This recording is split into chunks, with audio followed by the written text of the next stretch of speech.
Hello বন্ধুরা, আজকে দেখাবো উস্তা দিয়ে একটা দারুণ রেসিপি। তোমরা দেখতে থাকো, হয়তো বা অনেক লোভনীয় হবে খাবারটা, আর খেতে অনেক ভালো লাগবে। তো বন্ধুরা, আমি উস্তাগুলোকে এভাবে কেটে নিয়েছি। এখন আলু ঠিক এভাবে কেটে নিয়েছি, পাতলা পাতলা করে সব ভালোভাবে ধুয়ে নেব।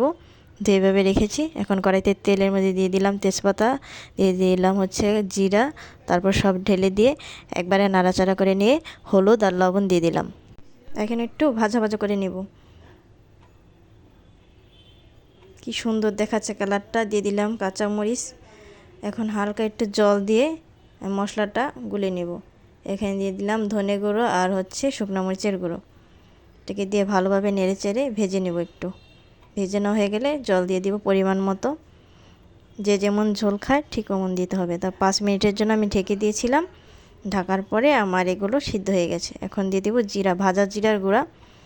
তরকারির কালারটা কত সুন্দর হয়েছে বন্ধুরা, তোমরা দেখতেই পাচ্ছ কতটা লোভনীয়।